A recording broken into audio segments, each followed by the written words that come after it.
chuvas no Cariri e Sertão.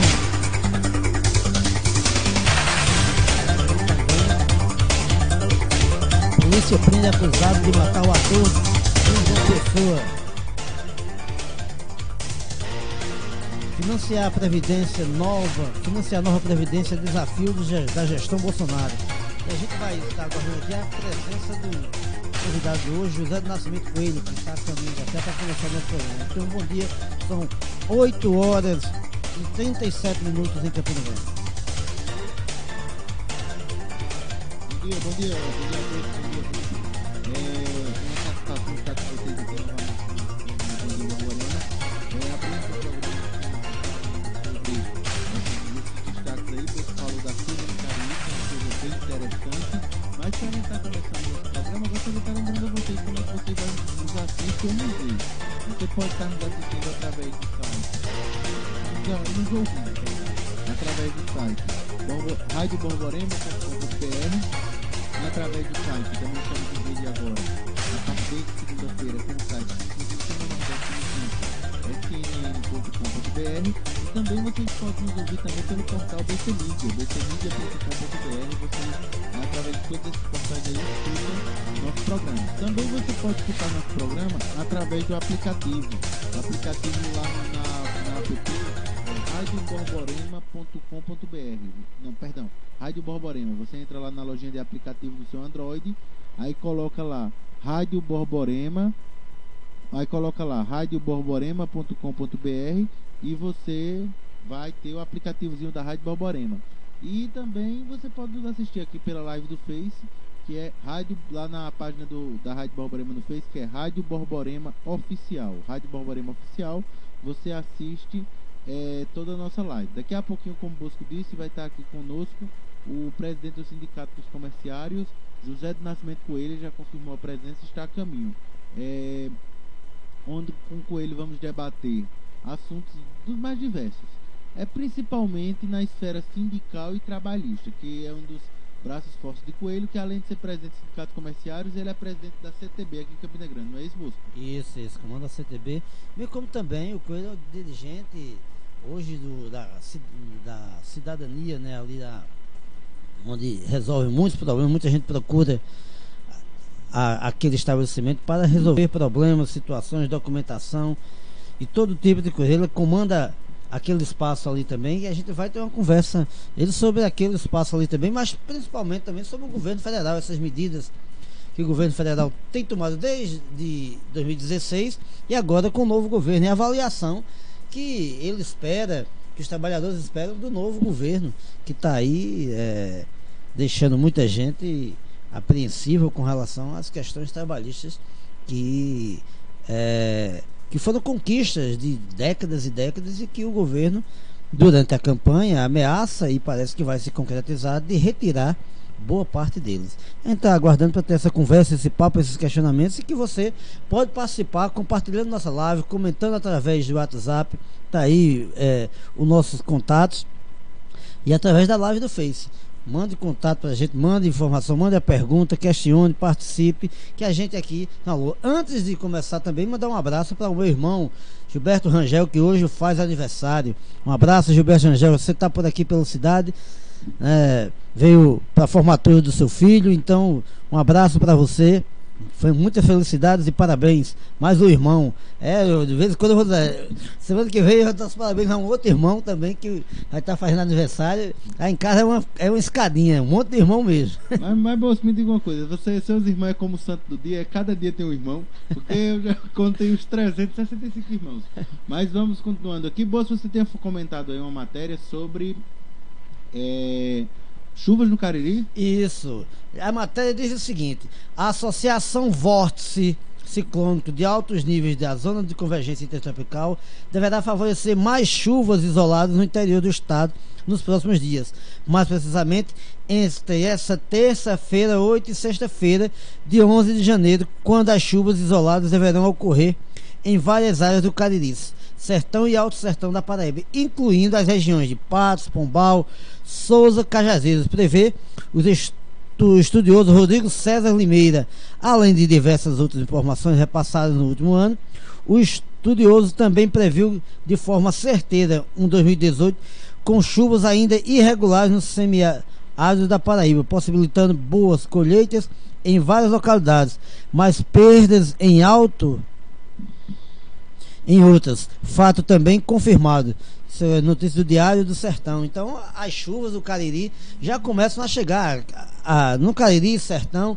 Não só isso, e eu, enquanto geógrafo, tenho que quando as chuvas começam a chegar, quando vem do leste para o oeste, ou seja, de João Pessoa, do litoral, em direção ao continente, eu acho, e pelo que a possibilidade de chuva, ou de ter um inverno mais recheado de chuvas, diminui, mas quando as chuvas chegam do oeste em direção ao leste, ou seja, do continente do sertão em direção ao litoral, e geralmente vem com chuvas. Eu gosto de ver o trovão, gosto de ver o relâmpago, é um negócio que eu acho impressionante, a natureza e o seu poder. Mas vamos aguardar, as chuvas estão chegando, né, o céu já está bastante nublado boa parte do dia aqui em Campina Grande. No Cariri as chuvas já chegaram, já teve local aí que choveu, e a gente vai querer informações.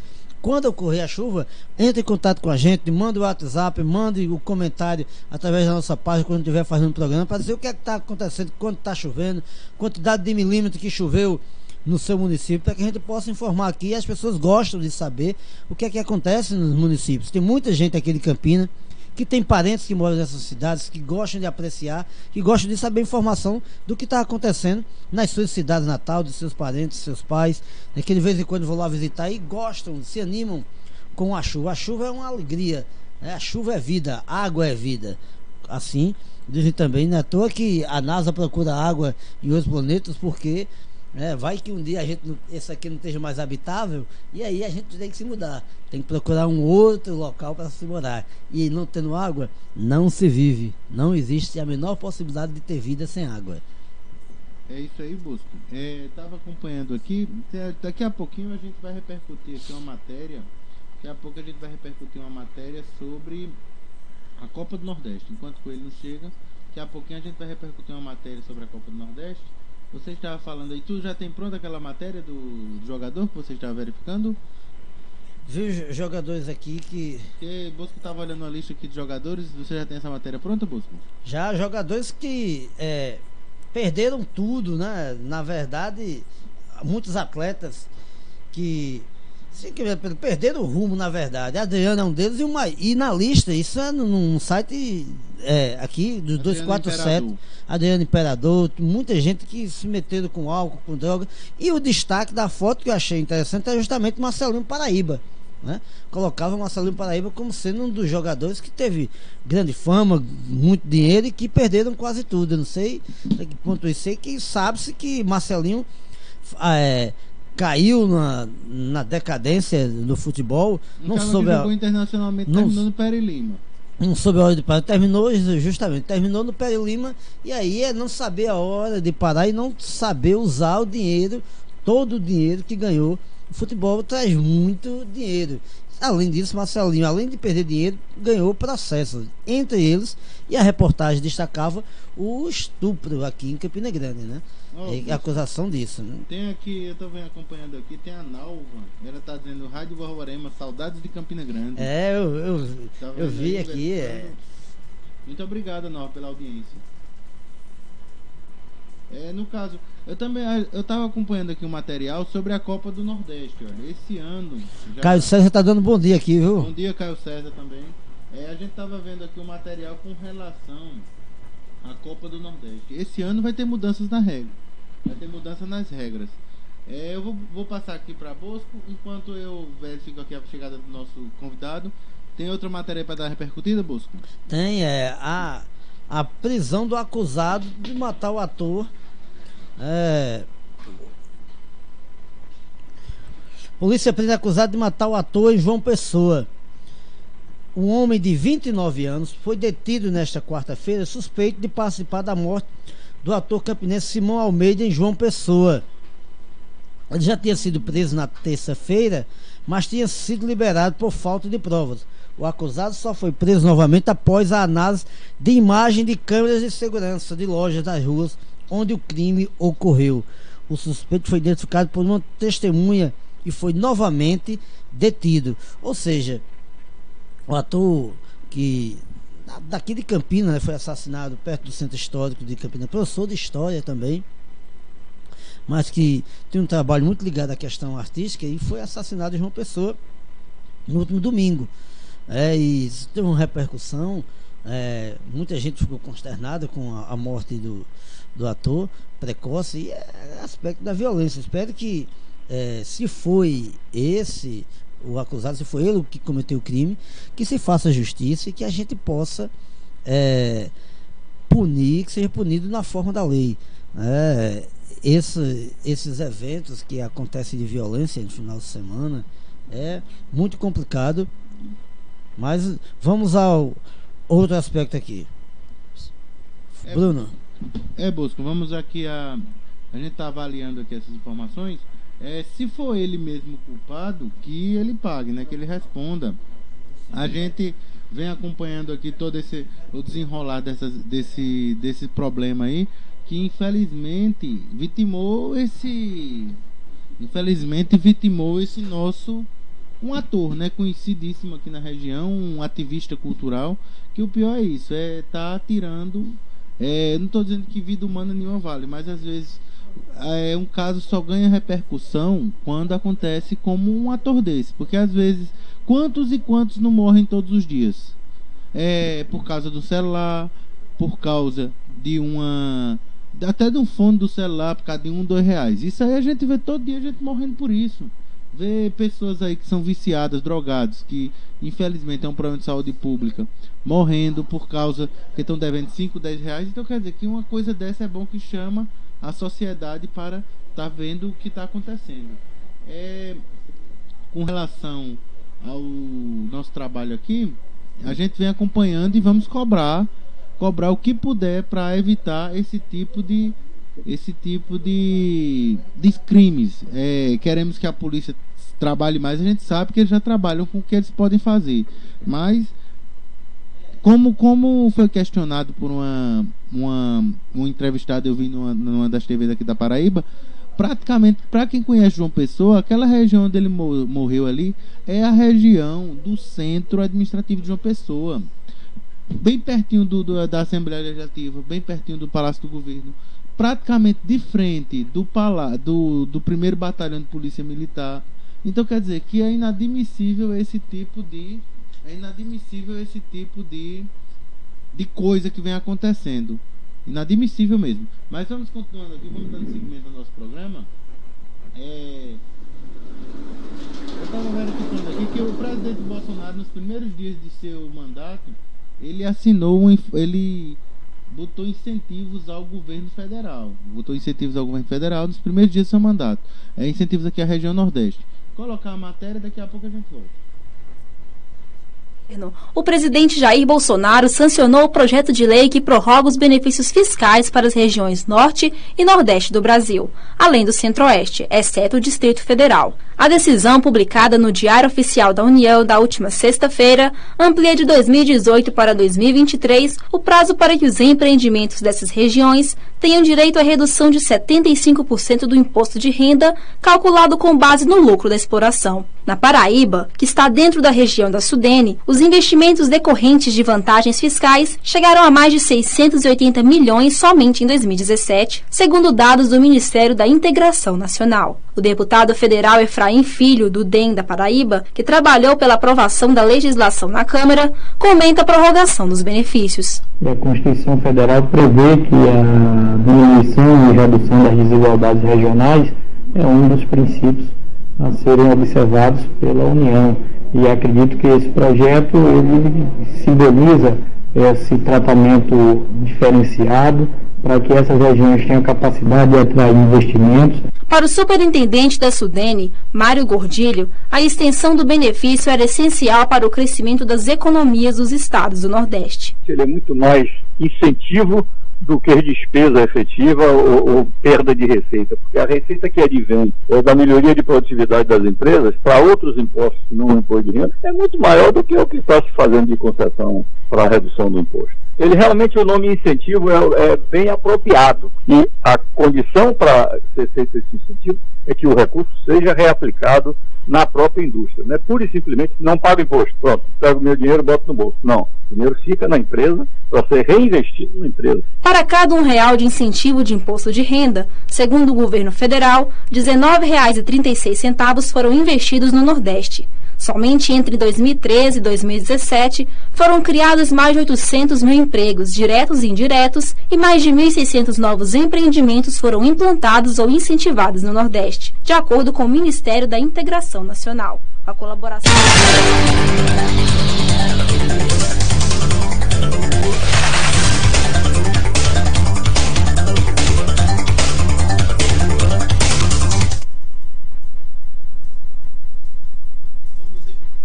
Qual é o interesse do governo federal de estar dando esse incentivo para a região Nordeste? Porque, como a gente vê, ele dá com uma mão e tira com a outra, né? Mas vamos ver, tomara que sejam as melhores intenções do mundo, né? Porque a gente torce para o melhor, nunca para o pior. Não é governo, não é presidente do Nordeste, né? Ele não é presidente do Nordeste, não. O presidente do Nordeste, segundo ele, está lá em Curitiba. Aí a gente, vamos aqui para o intervalo para a gente preparar aqui a entrevista com o Coelho. Na sequência a gente já volta aqui com a entrevista do Coelho e aguardem todos, daqui a pouquinho a gente volta.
Para inovar cada vez mais nas formas de ensinar, o MEC criou o Centro Nacional de Mídias da Educação.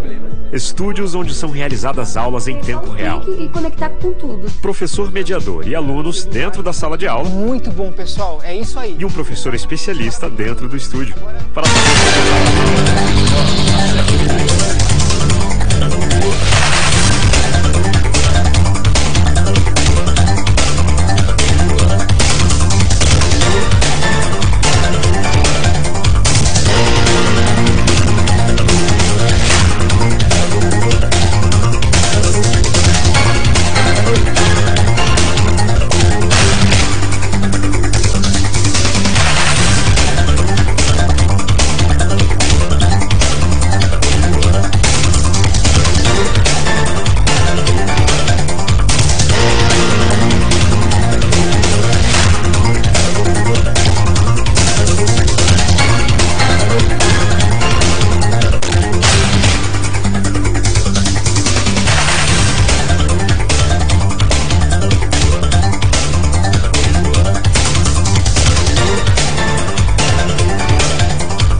minutos, queremos dar um alô aqui para Salene Santos, que está nos assistindo no Rio de Janeiro, a minha terrinha, Campina Grande querida, com saudade daqui. E além de, tem a Nalva Martins também, mandando um alô, pedindo para dar um alô para Esperança, Cidade de Esperança.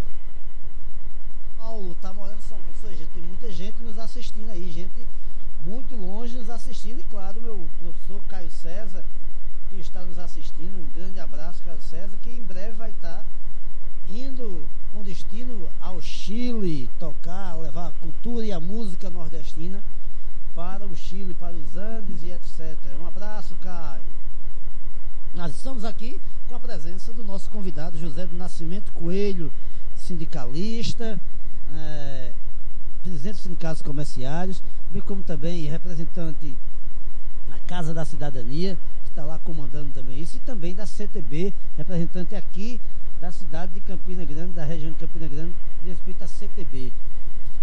Coelho, e aí, claro, não poderia, dê o seu bom dia aí para todos os ouvintes, internautas que estão nesse momento nos assistindo, para a gente começar aos embates, as discussões aqui sobre, não só sobre o governo federal, o governo estadual, e como também, né, a problemática da cidadania e tudo que a gente puder conversar aqui.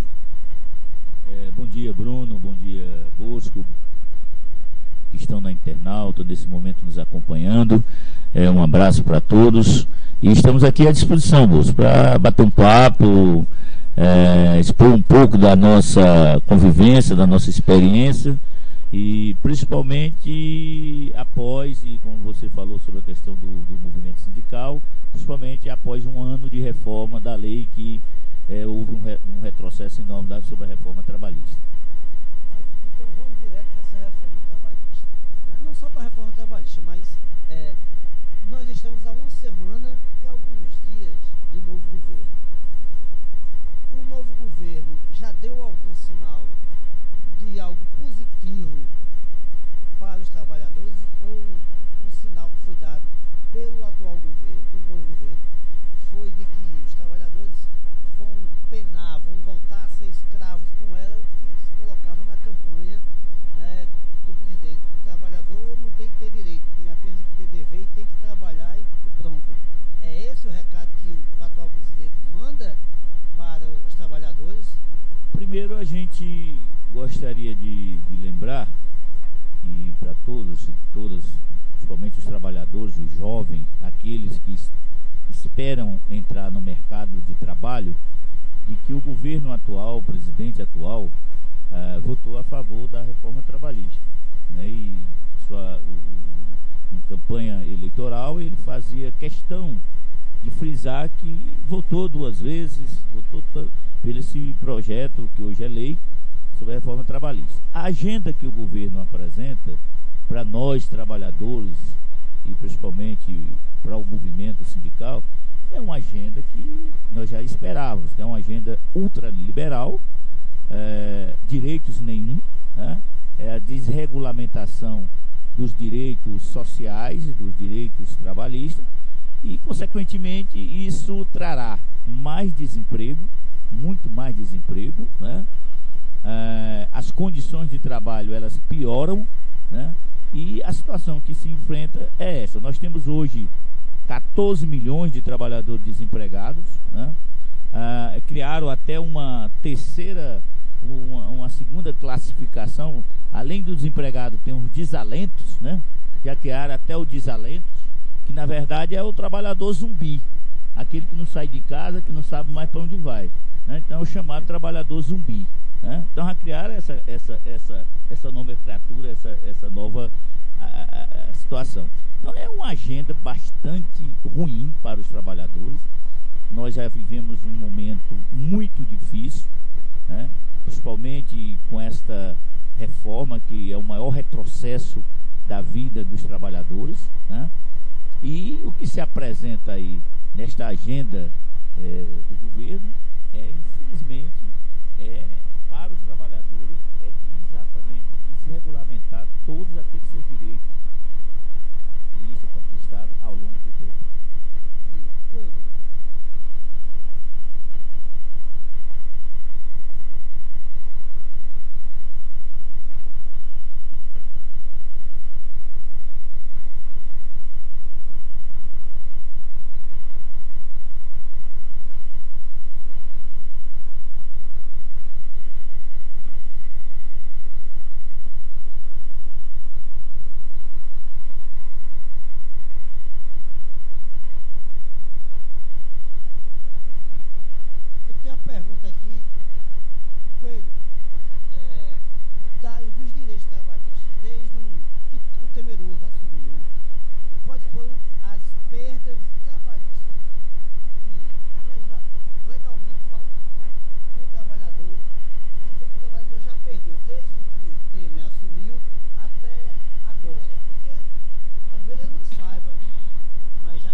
Também traz a isso uma dificuldade nas suas representatividades.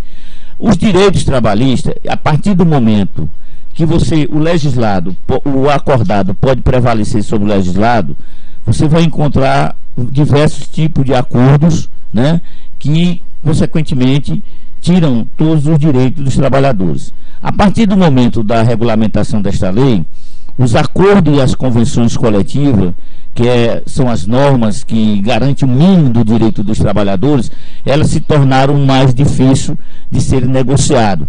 Porque quando há uma lei que prevalece, esta lei que desregulamenta os direitos dos trabalhadores, se você citar aqui, a gente pode citar vários exemplos. Por exemplo, o trabalho intermitente. O trabalho intermitente é uma situação que coloca o trabalhador sem saber quanto salário ele vai receber, se ele vai ter condição ou não de pagar uma previdência, né? Ele está à disposição do seu empregador, caso ele seja convocado, porque ele pode ser convocado por telefone, ele pode ser convocado por WhatsApp, e caso ele seja convocado e ele não observou a convocação e não foi prestar o serviço da empresa onde ele era contratado, que ele é contratado como intermitente, ele vai ter que pagar uma multa no mínimo de 50%. Né? É uma outra situação. Insalubre para as mulheres, né? Mulheres gestantes que estão que estão em período de amamentação, é também uma outra situação, né? A ampliação do banco de horas sem acordo nenhum com as entidades sindicais até 6 meses, a terceirização em massa, né? Que tira direitos dos trabalhadores, porque a regulamentação da terceirização, há muito tempo que nós lutamos por essa regulamentação, mas não da forma como foi feita, porque aí todas as atividades, tanto a atividade meio como fim, elas poderão ser terceirizadas, né? Isso segundo inclusive pesquisa do próprio DIEESE, os trabalhadores que trabalham na área de terceirização são que menos têm direitos, são que menos ganham. Eu vou citar um exemplo muito clássico aqui para os trabalhadores, principalmente da nossa área que nós atuamos, que é o comércio. A nossa database é 1º de novembro. Nós, a partir de 2017, quando nós aprovamos a pauta na Assembleia de setembro de 2017, nós encaminhamos para a representação patronal. A lei da reforma trabalhista, ela entraria em vigor no dia 11 de novembro. Nós só fomos atendidos para sentar na mesa, para iniciar um processo de negociação depois do dia 20 de novembro, porque esperaram a lei entrar em vigor, porque a lei traria vários benefícios, como trouxe para o setor empresarial. E nós ficamos de novembro até julho de 2018 tentando um processo de negociação, uma convenção coletiva, uma coisa que nos 20 anos do movimento sindical não ocorria, principalmente na categoria comerciária. Para tentarmos garantir o mínimo de direito a esses trabalhadores do comércio, aqui na grande região, tivemos que buscar o Tribunal Regional do Trabalho, né? Tivemos que instaurar um dissídio coletivo, juntamente com a classe empresarial, porque tinha que haver a concordância da parte dele, pelo menos para instaurar o dissídio coletivo, e tivemos que fazer um acordo no Tribunal Regional do Trabalho de 2 convenções coletivas, 2017, 2018 e 2019.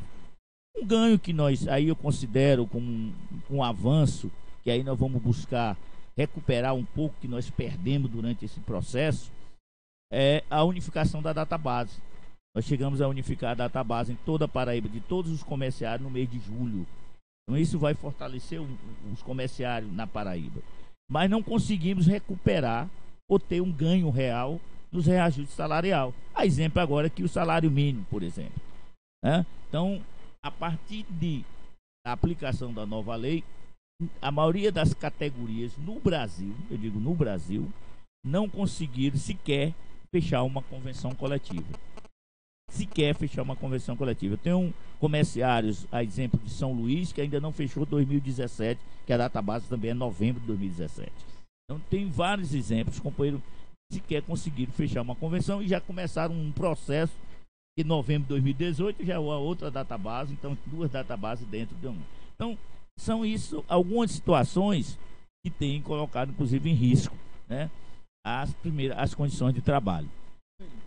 Com relação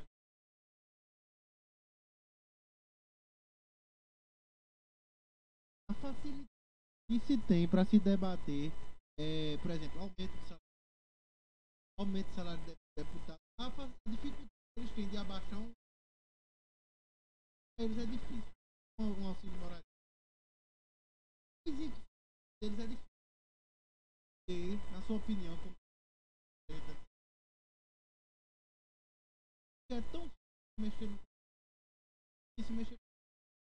É interessante, né? O governo que foi eleito disse que vai acabar com os privilégios, né? No apagar das luzes, o governo Temer sancionou o reajuste salarial dos ministros, né? E quando se fala, para eles não é reajuste, é recomposição, né? Para eles não são reajuste, é recomposição. Os trabalhadores, quando apresentam uma pauta para a representação patronal, que coloca os índices buscando a recuperação das perdas salariais dos outros períodos, o patronal chia, diz que o percentual está além da inflação, né?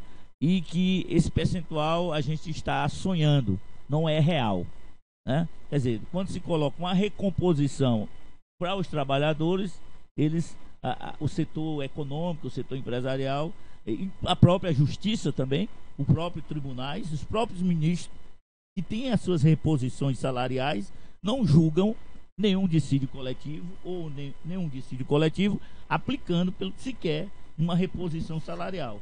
No mínimo se dá a inflação. Evidentemente que as coisas para esses setores elas se tornam fáceis porque há os seus interesses, né?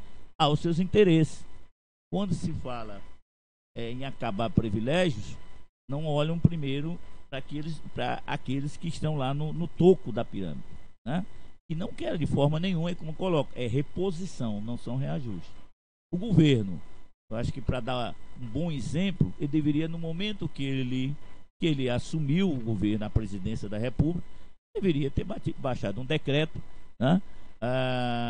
Desconsiderando, já que ele disse que ia rever todas as ações do governo anterior, do governo Temer, como houve agora, recentemente, do pacto que o Brasil fez na ONU, né? Um pacto que o Brasil fez na ONU, que ele fez um decreto que o Brasil está fora desse pacto, com mais de 100 e tantos países, né? Então o governo poderia ter dado esse bom exemplo. Mas, lamentavelmente, é isso. Aos interesses, se torna mais prático, mais fácil, né? Enquanto os trabalhadores, infelizmente, a nossa representatividade nas casas, tanto no Senado como na Câmara Federal, é mínima, né? E alguns, às vezes, quando são eleitos, muitas vezes são eleitos e são comprometidos com alguns setores econômicos, porque são bancados as suas campanhas eleitorais com recursos de alguns setores econômicos. Enquanto os trabalhadores não se organizarem, enquanto os trabalhadores não perceber que é só pela política que nós podemos mudar este país, né? A partir do momento que você passa a eleger pessoas comprometidas, pessoas que representam de fato os anseios, né, dos trabalhadores, nós temos pouquíssimo. Eu cito um exemplo aqui de um companheiro, e eu digo porque eu tive a oportunidade de várias vezes estar com ele e sei das suas posições, inclusive às vezes não é nem bem visto pelo seu próprio partido, que é o Paulo Paim, né? Senador que busca e sempre buscou, principalmente no dia que foi votada a reforma trabalhista no Senado, eu estava lá presente, inclusive no próprio Senado, e eu acompanhei o esforço daqueles senadores que estavam naquele momento de tentar pelo menos fazer um acordo e amenizar a situação dos trabalhadores e das trabalhadoras no país. Mas infelizmente não foi possível, né? Nós vamos ter uma agenda aí ultraliberal, direito nenhum, né? O próprio presidente já disse que para ele a informalidade é melhor do que a formalidade, e que o empresariado precisa investir e que os trabalhadores não terão mais seus direitos garantidos, e é o que nós vamos ter aí. Já existe uma agenda aí de uma carteira verde e amarela, né? A carteira verde e amarela são aqueles contratos que não há nenhuma garantia para o trabalhador, talvez sequer o fundo de garantia, talvez sequer alguns direitos que ele teria, né? E o que vai acontecer com um exército de desempregados que nós temos no país? As empresas chegarão para esses trabalhadores, nós temos aqui emprego, mas só temos nessa modalidade. Você vai querer ou não vai querer? Então deixarão de existir hoje, esses tipos de contrato que existe, eles deixarão de prevalecer esse tipo de contrato. Então virá uma situação muito mais temerosa para os trabalhadores, a situação não vai ser fácil, né? Esses direitos que eu coloco para vocês, a maioria deles serão suprimidos, como já foram com a reforma trabalhista, e são vários. As demissões hoje nas grandes empresas, nós temos empresas aqui multinacionais que já demitiram mais de 100 empregados, provavelmente para contratá-los outros na forma de uma nova legislação que o próprio ministro, o superministro da Fazenda tem colocado, e ele, é claro, direito nenhum para os trabalhadores. A exemplo da extinção do Ministério do Trabalho. A partir do momento que o interesse deles é em pegar o montante do dinheiro do trabalhador, que é o fundo de garantia, o dinheiro que hoje tem no FAT, que é o fundo de amparo ao trabalhador, e esses dinheiros que financiavam, né, a casa própria para os trabalhadores de baixa renda, para a sociedade, que é o FGTS. O FAT era o dinheiro que financiava o seguro-desemprego, que também com o tempo irá acabar, tanto o seguro-desemprego como o PIS. Então todas essas situações irão acabar. Nessa agenda que está sendo colocada aí, os trabalhadores ficarão sem direito nenhum, e principalmente agora com essa proposta da reforma da Previdência que vem se arrastando há muito tempo.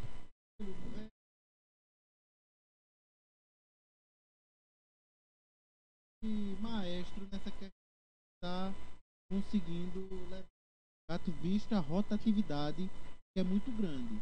E a gente sabe que no comércio, empresa de telemarketing, atividade é muito grande, bem, o que eles puxam do trabalhador, eles tiram o que pode do trabalhador.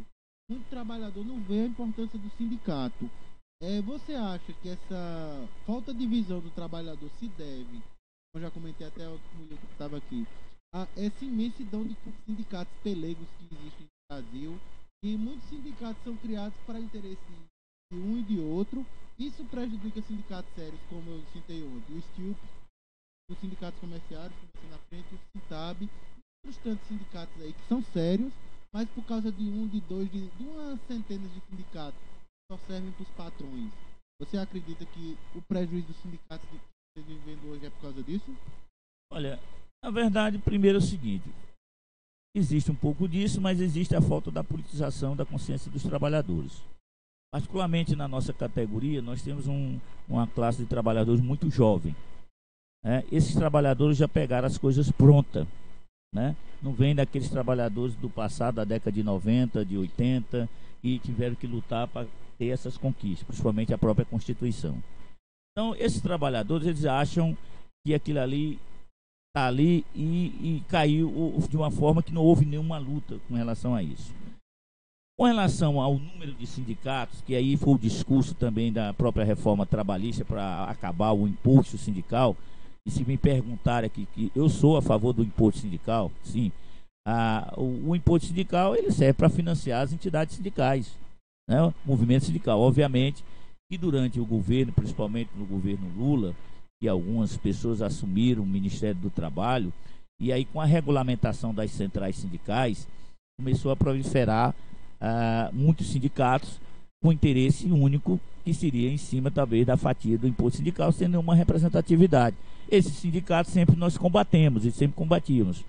Existe o princípio da unicidade sindical na Constituição Federal.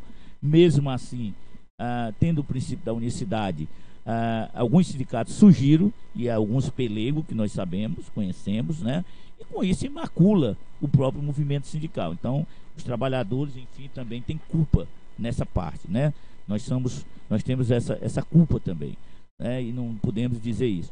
Evidentemente que hoje há um trabalho, principalmente da grande mídia, que a grande mídia jogou. A grande mídia, quando foi aprovada a reforma trabalhista, e principalmente aqui a Rede Globo, quando foi aprovada a reforma trabalhista, a grande mídia fez uma propaganda enorme e só colocava a questão do fim do imposto sindical.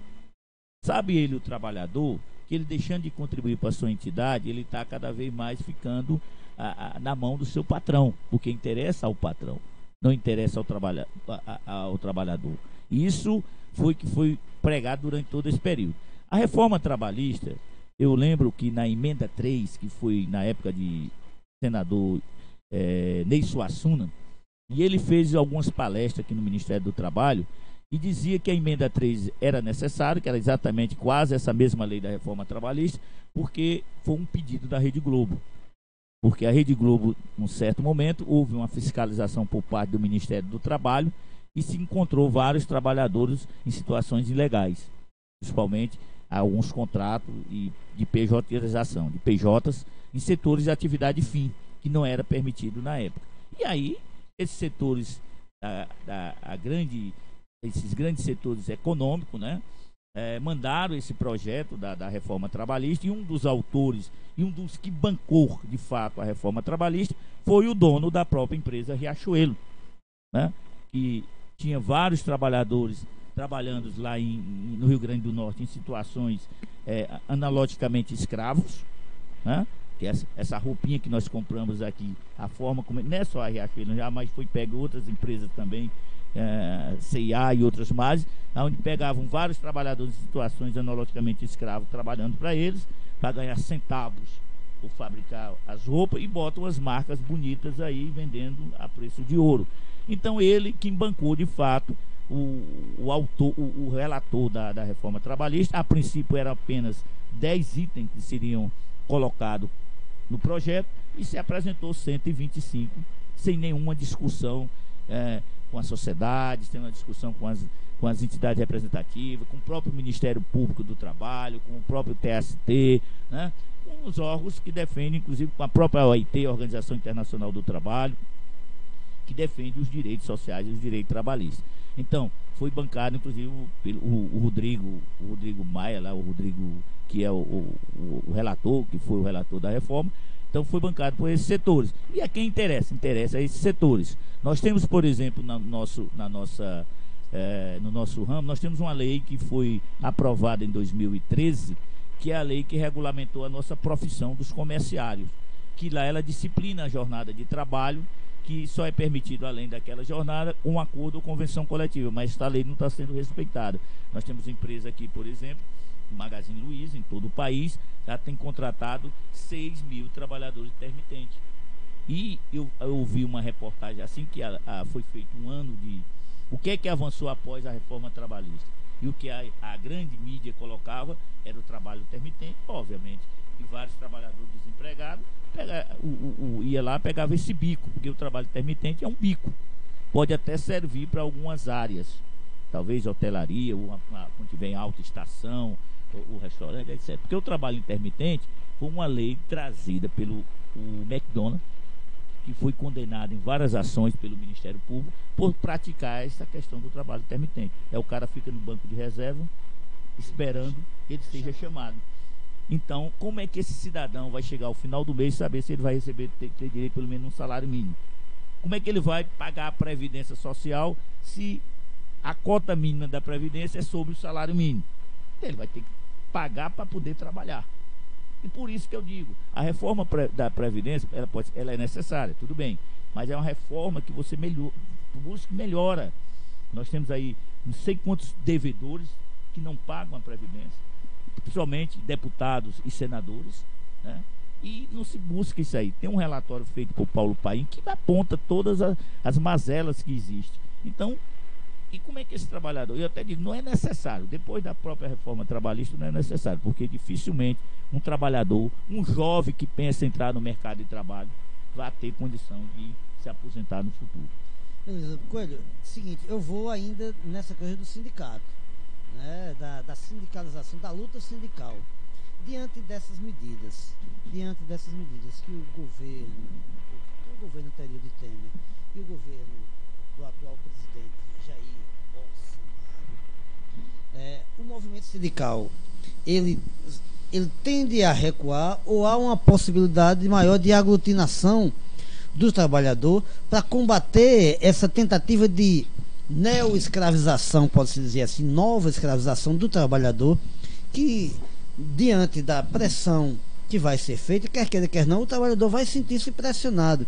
E os escritos teóricos colocam que quando o trabalhador é exercido maior pressão sobre o trabalhador, ele de certa forma se revolta e busca a luta, a organização sindical. Você acha que isso é uma possibilidade também? E esse governo que assumiu aí vai ser uma possibilidade de retomar o movimento sindical, a luta por trabalhadores, a luta política por mais justiça social diante da imposição que tenta se colocar de uma elite de impor a injustiça social a uma categoria, a uma classe baixa, sofrida. Isso leva a uma maior organização sindical. O movimento sindical vê perspectiva nesse aspecto aí, já que quando terminou o processo eleitoral, a palavra era resistência.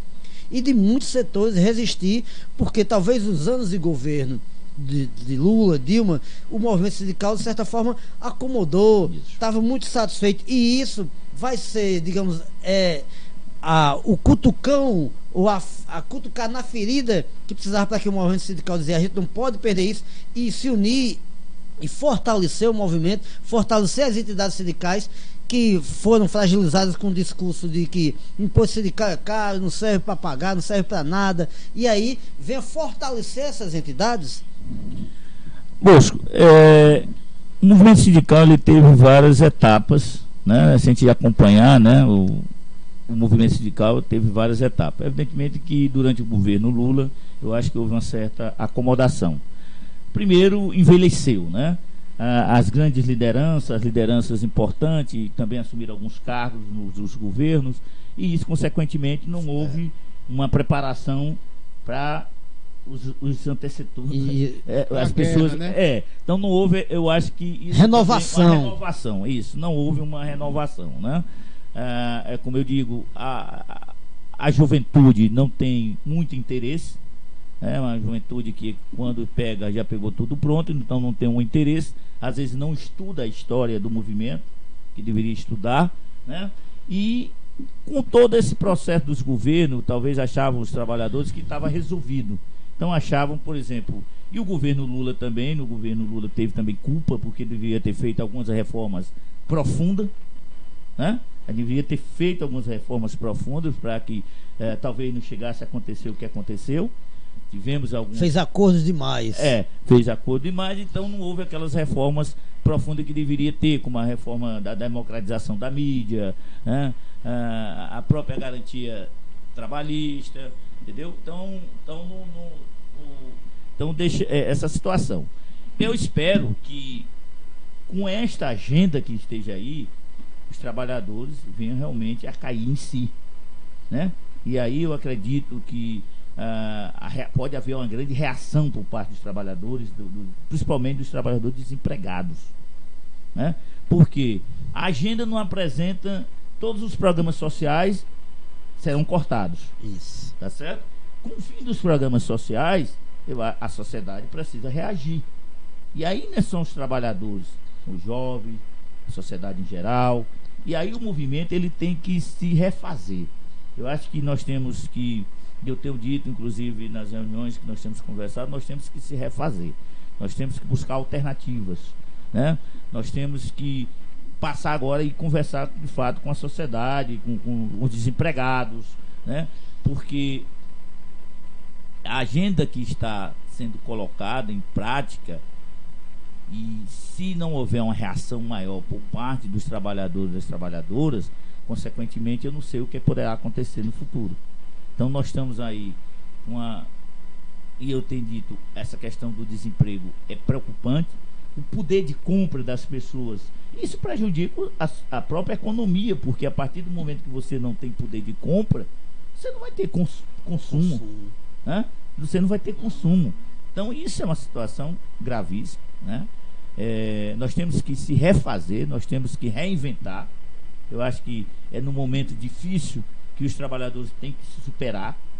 É nesses momentos que as entidades, aquelas que de fato defendem os interesses dos trabalhadores, da sociedade, uma sociedade justa, tem que se reorganizar e tem que se unificar. Nós temos que buscar a unificação, né?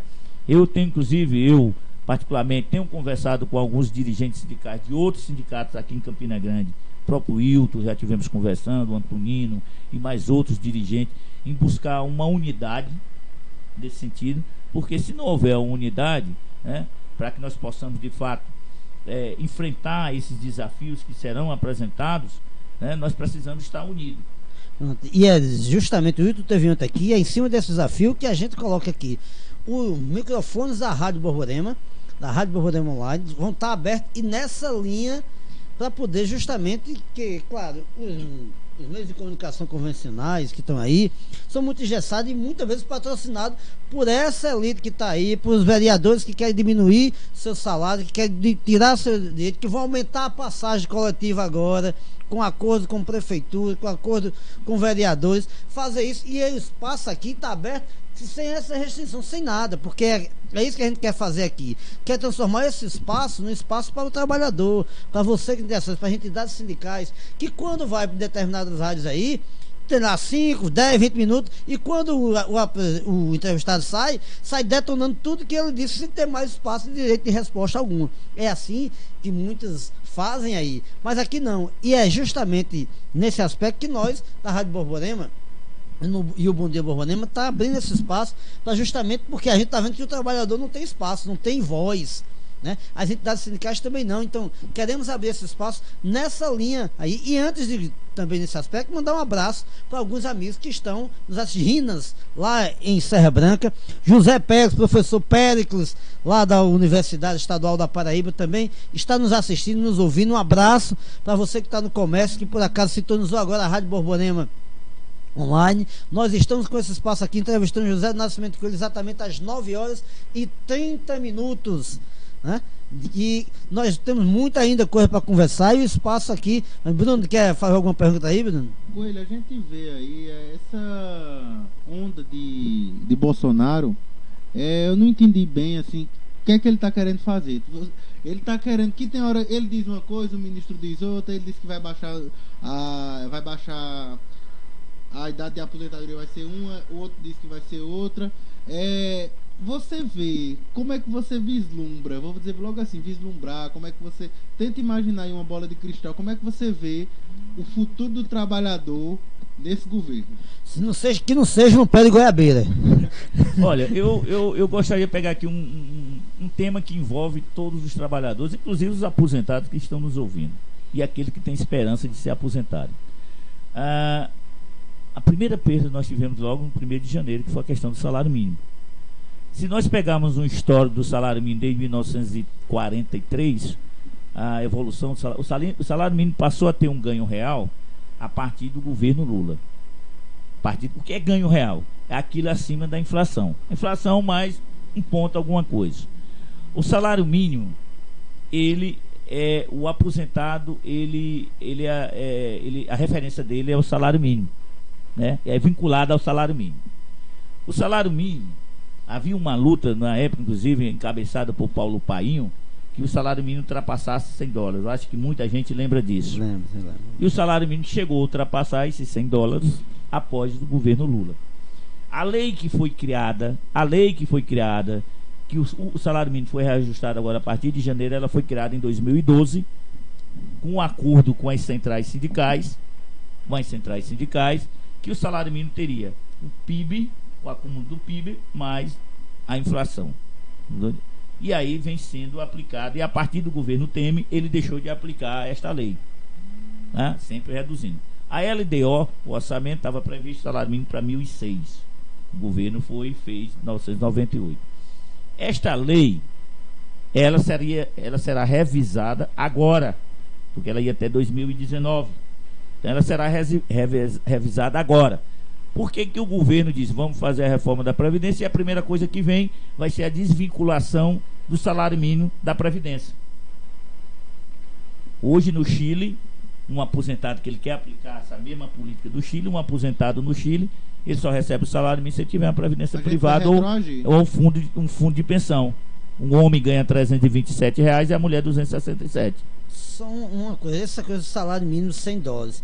Eu me lembro que essa história de salário de $100, ela foi proposta, inclusive, do Fernando Henrique, que não conseguiu.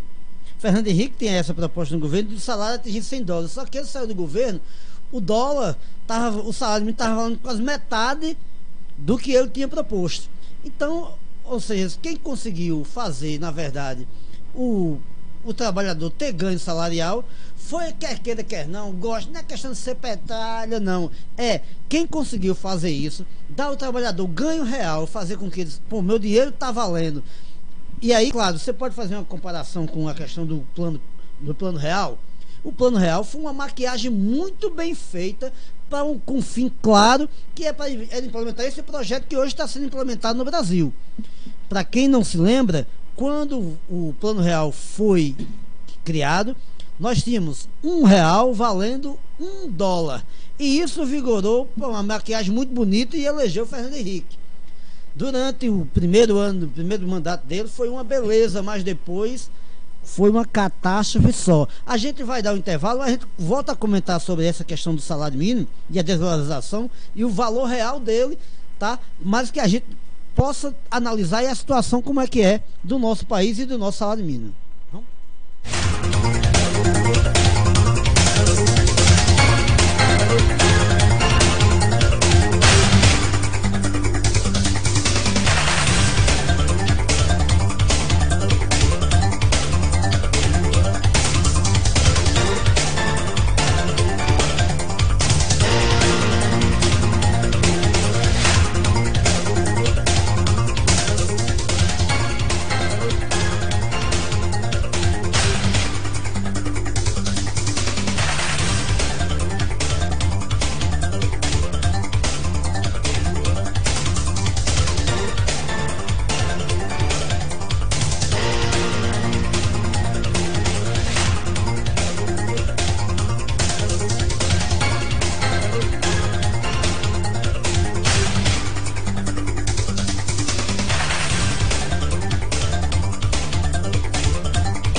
principal ferramenta de trabalho.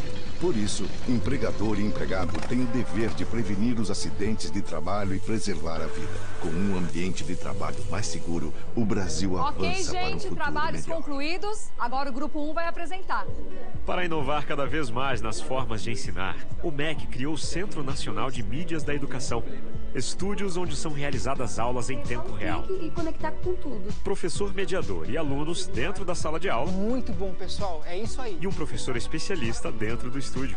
Para saber como levar as aulas para sua escola, acesse o site ou baixe o aplicativo. Ministério da Educação. Meu nome é Blenda Silva e eu vivo há 1 ano e 6 meses com HIV. Me chamo Ariadne, sou mestre e doutoranda de psiquiatria. Vivo com HIV há 20 anos. Meu nome é Walter Sabino e eu vivo com HIV. Eu me infectei em 1999. Eu tinha 18 anos, tinha muito pouca informação a respeito do HIV. Falar em HIV era falar diretamente em AIDS, que era falar diretamente em morte. Hoje em dia a gente consegue falar apenas em pessoas que vivem com HIV e que não vão nem precisam adoecer de AIDS se não quiserem. Eu considero extremamente importante o Dia Mundial, porque é quando a campanha tem maior visibilidade e quando a gente consegue alcançar o maior público possível, porque muitas pessoas hoje, ainda com toda a informação, desconhecem a AIDS, desconhecem o HIV. Basta a gente conseguir o que a gente está tentando hoje, ter um mundo melhor, com menos preconceito, para que as pessoas que se descubram com HIV tenham mais segurança de pensar em tratar e não o tempo todo em se defender. As pessoas que vivem com HIV, elas são seres humanos, têm sentimento, têm sonhos. E dentro desses sonhos também pode haver o sonho de um relacionamento. Hoje em dia existe N formas de se prevenir que vão além da camisinha. Existe em todos os postos de saúde uma mandala de prevenção que a gente pode procurar. Então, se a gente pode se prevenir, é o melhor caminho. Também vale ressaltar que as pessoas que são soropositivas realizam seu tratamento, tomam suas medicações, zeram a sua carga viral, ficam indetectáveis e já não transmitem mais o vírus.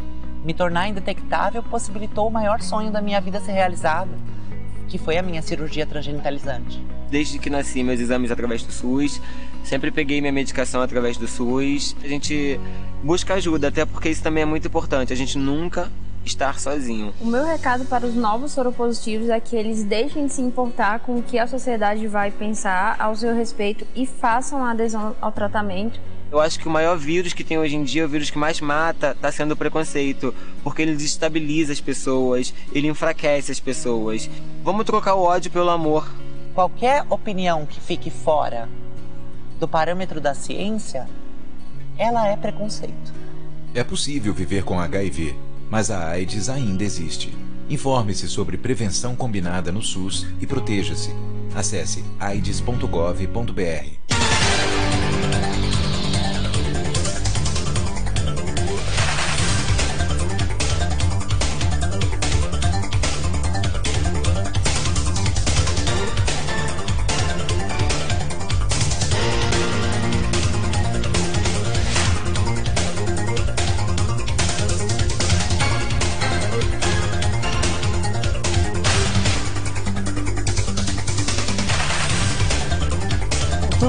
Voltamos e vamos voltar, continuar na linha da questão do salário mínimo. A valorização do salário mínimo, como eu disse, o governo Henrique Cardoso tinha um plano de fazer essa valorização chegar a 100 dólares. Não chegou, quem chegou foi o governo Lula, e essa redução do salário que tem aí, era 1.006, caiu para 998, como eu disse ontem, R$8. R$8 não é brincadeira não. R$8, se você pensar, eu disse ontem aqui com o Hilton, R$8 é 1 quilo de feijão, 1 quilo de arroz e 1 quilo de açúcar. Ou seja, para você que, claro que tem muito, mas para o trabalhador, isso faz uma diferença enorme. E imagina agora com a possibilidade, com esse salário apertado que está aí, ainda estão discutindo a questão do transporte de Campina Grande, né, da integração, ser livre, acabar com o projeto que aquele que não financiou e ajudou muito o trabalhador a integração. E agora está a possibilidade disso chegar ao fim. Isso vai pesar também no salário mínimo do trabalhador, do comerciário, de você que vai para o AIC, de você que vai para outro, lá para a rodoviária, que sai das Malvinas, que sai lá do São José da Mata. Essa mudança na questão do salário mínimo e essas mudanças que estão para ocorrer aqui em Campina Grande vai complicar ainda mais para a sobrevivência do trabalhador, é isso que querem? Vou só concluir com relação ao salário mínimo e vou nesse outro tema que você colocou também, que é bastante preocupante. Bom, então o salário mínimo, Bosco, você falou bem, na época Fernando Henrique ele era reajustado através de decreto de medida provisória. Então ele ia para o Congresso ou para o Senado e aí vinha o toma lá da cá. Toma lá da cá. A partir depois desta lei não precisava mais disso para estar lá, tomar lá da cá. A questão do salário mínimo, tendo seu ganho real, e aí nós não sabemos se em 2020 principalmente os aposentados, talvez não terão, já vão não ter. Os aposentados, lembrem, o reajuste que os aposentados tinham após o reajuste do salário mínimo nunca era a inflação, ou nunca o percentual que sempre foi reajustado o salário mínimo, sempre era menor. Por isso que os aposentados diziam, eu paguei 10 salários mínimos, estou recebendo 2, eu estou recebendo 3.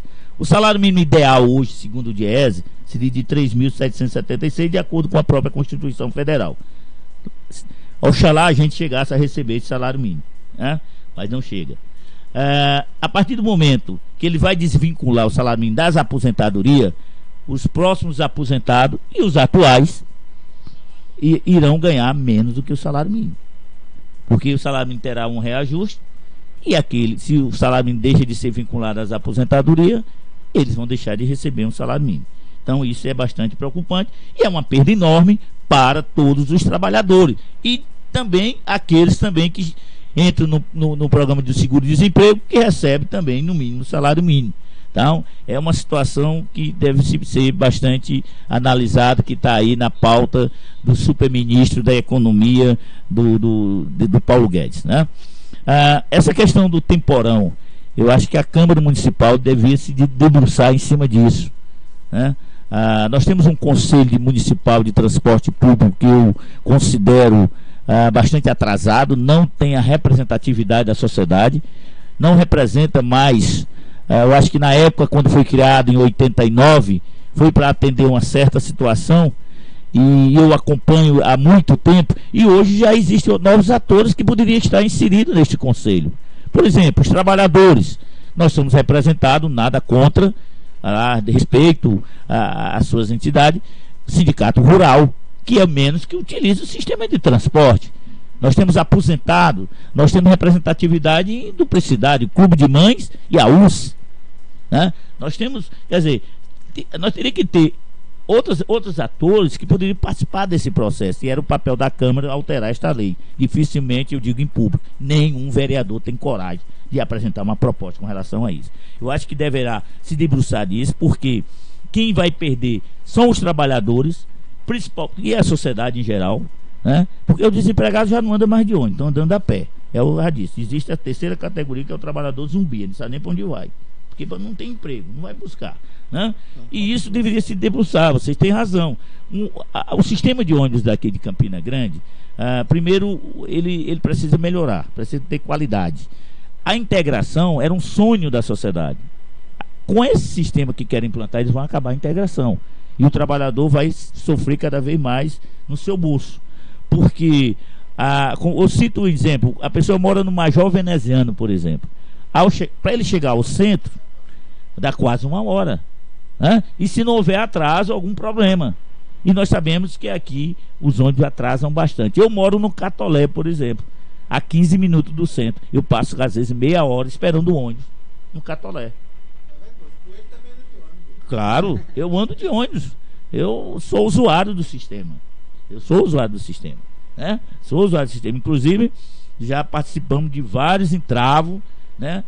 Inclusive participamos de algumas reuniões mesmo sem ter voz e voto no conselho, com o companheiro aqui Bosco também já teve a oportunidade de participar, o nosso camarada Geraldão, né, que era das lutas, né? Infelizmente, aí eu digo, precisa aí os estudantes, nesse momento também, os trabalhadores, se organizarem para fazer enfrentamento a isso.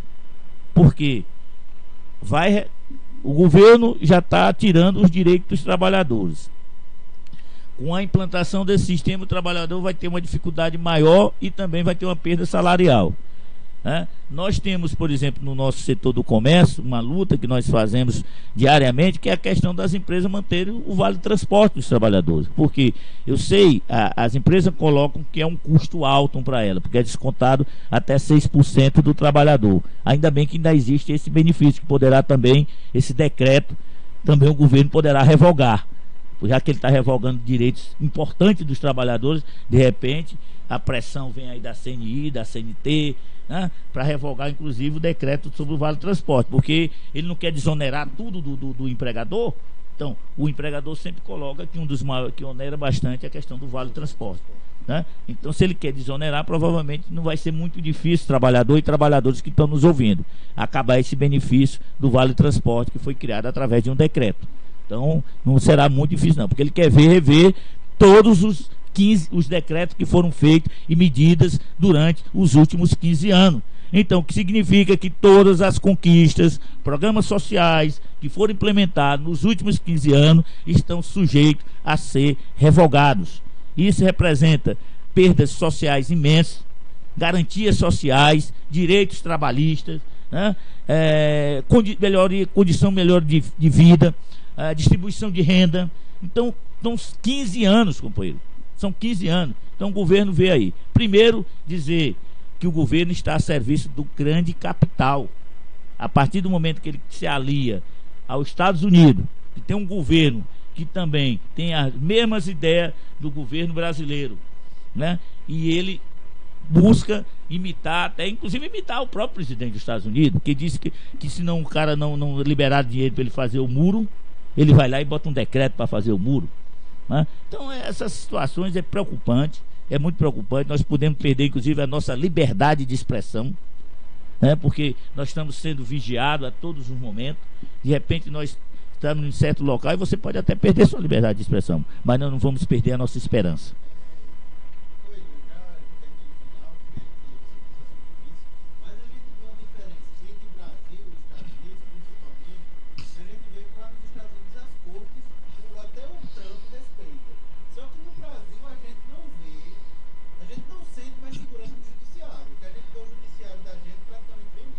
Covarde, acovardado.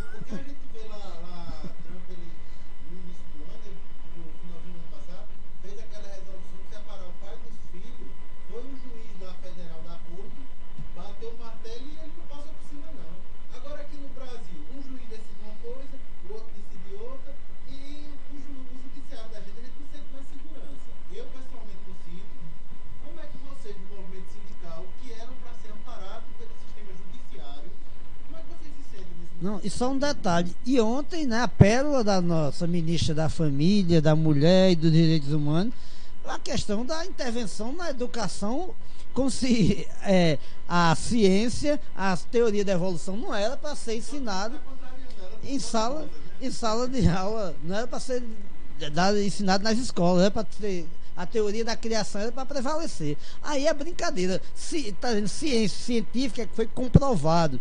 E aí, a teoria da criação é uma questão de fé. E aí é complicado. A ministra que se meteu no Enem, agora se mete nisso, e aí está batendo cabeça. Ela pode ser a cortina de fumaça desse governo. Viu? É preocupante, é que você coloca realmente isso. Eu acho que, porque é o seguinte, o papel da Câmara e do Senado deixaram de fazer o papel deles, que era legislar, e deixaram para o Judiciário. Então, se nós tivéssemos um Senado e uma Câmara confiável, talvez não tivesse acontecendo isso. Mas a tendência também, você vê aí, o ministro já anuncia o fim anunciaram o fim do Ministério do Trabalho e da Justiça do Trabalho. A Justiça do Trabalho, consequentemente, com essas propostas do governo, irá desaparecer. Inclusive o próprio Ministério Público do Trabalho também.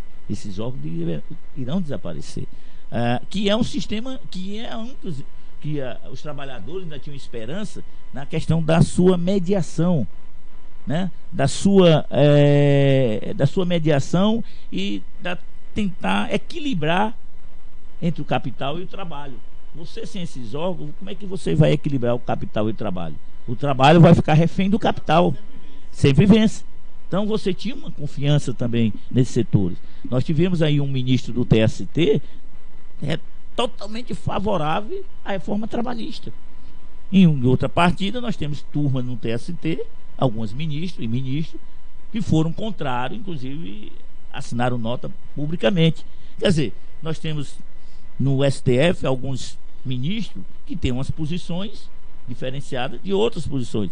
E com esse conflito criado entre eles mesmos, né, perde-se a credibilidade exatamente do judiciário. Porque quem procura a justiça, geralmente são as pessoas que não têm condição, ou mesmo não têm condição hoje de tentar resolver esse seu problema. Na questão do judiciário, por exemplo, da área trabalhista, diminuir o número de ações trabalhistas. As pessoas dizem que tem que acabar com a justiça do trabalho porque tem muita ação trabalhista. Se tem muita ação trabalhista é porque o empregador não cumpre o seu direito. Como é que para você receber o seu salário, que é um direito líquido e certo, é preciso você ir à justiça? Aí o cara diz, nos Estados Unidos não tem justiça do trabalho, na França não tem justiça. Amigo, na França, veja lá as garantias e os direitos que os trabalhadores têm na França, na Alemanha, na Inglaterra e outros países. Porque lá é respeitada a Organização Internacional do Trabalho, a OIT, certo? Lá existe, por exemplo, o trabalhador ele não pode ser demitido sumariamente, porque lá existe a Convenção 158 da OIT, que proíbe demissões imotivadas. Nós não conseguimos, um dos pontos que o governo Lula e aí Dilma também não conseguiu ratificar a Convenção 158 da OIT, que era a proibição das demissões imotivadas, que não conseguimos. O Fernando Henrique, inclusive, renunciou na época, né? Então nós não conseguimos. Então, nesses países, para o trabalhador ser demitido, o empregador tem que ir na justiça, ou no sindicato, ou nas federações, que são federações, ou nas centrais, para justificar se a empresa está ou não em maus lençóis, se ela está em dificuldade financeira, para poder demitir o trabalhador. Ele aqui não, aqui as demissões são em massa. Basta o Bosco, eu não gostei de Bosco gostar de Rosa, eu vou pegar e demito o Bosco.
Tem um salário menor.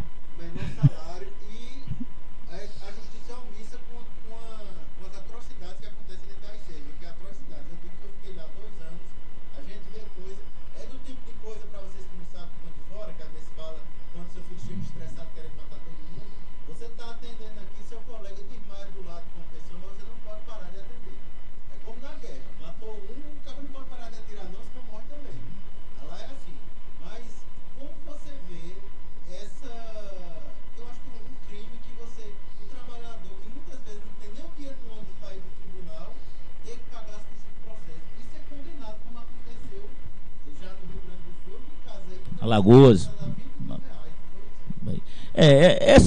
Exatamente. Isso levou para a diminuição de processo. Obviamente, nós também reconhecemos também, Bruno, e eu digo a você porque há mais de 20 anos eu estou no movimento sindical e acompanho algumas ações, obviamente também que teve algumas situações que foram exageros, às vezes até por parte que sabemos, existe todas as categorias, tem os bons e tem os ruins, né?